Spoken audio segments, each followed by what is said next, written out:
Now, the rest of the story. Alright, welcome back. Now, I didn't get a whole lot of footage of actually tedding out this really heavy, awesome crop of grass hay that I gotta make. So, I just set my camera up and let it record. So I got a couple clips here you guys can see. This stuff is super heavy. It pretty much goes without saying. I guess I really don't have the camera shots to really drive home how heavy this stuff really is. But I am really impressed and really happy with the job that this tedder has done. It has done exactly what it's supposed to do. I mean, anybody that is trying to make dry hay, especially if you're in a part of the country or part of the world like ours right now, where you cannot trust the weatherman. We got rain on this stuff that it wasn't supposed to rain at all, and this tedder, it did such a great job tearing this stuff apart. You can see I'm throwing it up about 5-6 feet in the air, and it's winging it out, it's fluffing it up, it's letting the air get down to it, by doing this, it's getting it back up on the stubble, a little bit of stubble that's there, and it's letting the air get through the crop and down into the soil. The clouds here, by the time I got done with this field, it was blue sky and sunny, so this stuff I imagine is ready to rock and roll probably by tomorrow. So it's really deceiving looking at this for how many acres were actually there. I mean, I don't know the exact number, but I'm not used to running in completely flat acres at all. So when I dropped into this, I'm like, oh heck, I'll do this. You know, what is this, 18, 20 foot wide implement?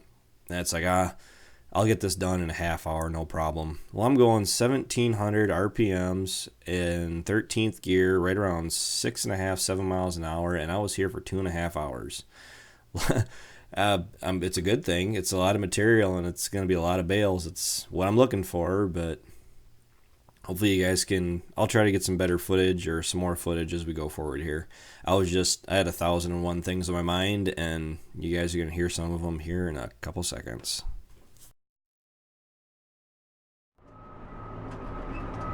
Alright, welcome back. I'm finishing up out at Ryan's place. I got a little over 30 bales. I have about 4 acres down at my place I got to do yet. And then we'll have all of Dad's, not all of Dad's I guess, hay made for the year. Ryan has some that has to be cut yet. I have some that has to be cut yet. But at least the way things are going, we're not going to have to worry about having feed for the winter. Say the stuff that I just got done, it is third cutting, but it's so fine. It'll make really nice feed, but it's so fine that it was actually kind of plugging up the baler a little bit. Because when the pickup goes through and tries to throw that stuff up, it ends up throwing it up behind the belts here, and it starts to build up in the front of the machine, so I gotta get out and dig that out every once in a while. But if that's the only thing I have problems with, I think I'm sitting pretty good. See, I really do like this baler. It's a 566. We used to have a 535. If I had I don't know if I even would at that point, but if I would have had as much material or as many acres cut down as I did starting this day, and I knew it was going to rain and I had that 535, I'd probably be physically sick, just because it was not a very reliable machine. The pickup teeth were too light, the pickup itself was too light. Doing 100 bales in a day with that machine was a very long day. The net wrap just never did work right. People never really heard of it before us. I mean, my friend Ryan, you guys hear me talk about him from time to time, where I told him that we needed talcum powder, and he's like, well, what for? It's like, well, I got to talcum the back rolls on this baler for the net wrap. And what What do you need to do that for? Well, it's like, that was literally the only way to get that baler to work, where it wouldn't wrap the wrap on those back rolls. For some reason, it would catch every 4th or 5th time without hitting it with talcum powder. I say it made for a really long day. I made I'm at 33 bales right now without having to stop for any net wrap issues. I do have a little bit of a, oh, whoops, pull my microphone off. I do have a little bit of a trick that involves some cardboard. Not exactly what I wanted to use, but it's all I had, and I did it last minute, kind of decision. But it works great, and I'm pretty confident I got this baler pretty well dialed in to where it can really pound out the bales. I mean, it's not a big square baler, so I guess it can roll up the bales, but it's nice. I like it. We put a bunch of work into it between the bearings that we've had to do and the pickup and all new belts. This baler is leaps and bounds better than that 535 we had. I say you couldn't give me a 535, and even as a backup baler or a secondary baler, I just couldn't do it. So I know Tyson had that 535 and he had a 566. I know he was running twine, but the net wrap on that 535 just made life not worth living. So this, with electronic display and everything, just makes your day so much easier. For starting baling at 4 o'clock like I did, and I basically got this whole farm done without any issues at all, doing 6.6 miles an hour and throwing out some really nice looking bales, to be honest with you. Not trying to brag or nothing, but I gotta get my roll of net wrap that I thought I would need. People have asked, how many bales can we get in a roll of net wrap? I'd say anywhere from 120 to 150. Way back when, with that 535, when we first got this machine, it was pretty common where I would only put 2 wraps onto our bales. I'm getting away from that. I'm actually putting more on because I think it's more beneficial. You put 3 on, it allows you to handle them more. It repels water better, especially for these. Really shouldn't end up sitting outside, but I'm also trying to avoid. I gotta get my net wrap right back. Alright, as I was saying, the reason I go through and wrap these 3 times, the 3 full wraps as opposed to just 2, is that it does help them repel water a little bit better. I'm hoping these bales don't get rained on. I do wrap them. The pressure gauge is actually cranked up all the way on this baler, plus the fact that I wrap them heavily with net wrap. So these bales themselves really should do a pretty good job at keeping the water out.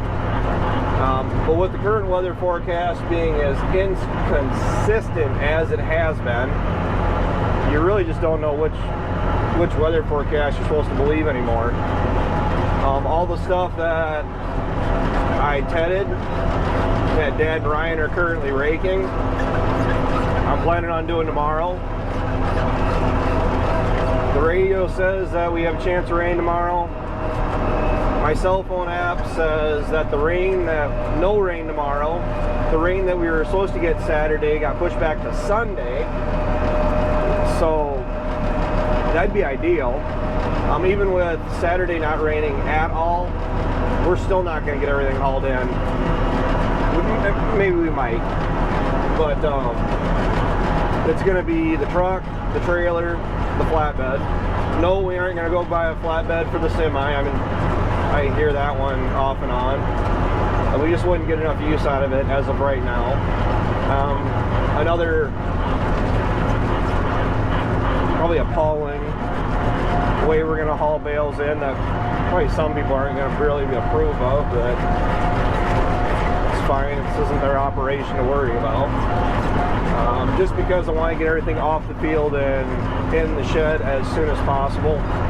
It is a few miles to the hay that Dad and Ryan are raking right now, but as long as I can get it baled, I imagine they're gonna try to go through and haul some out as they can, if they can, as I'm baling it.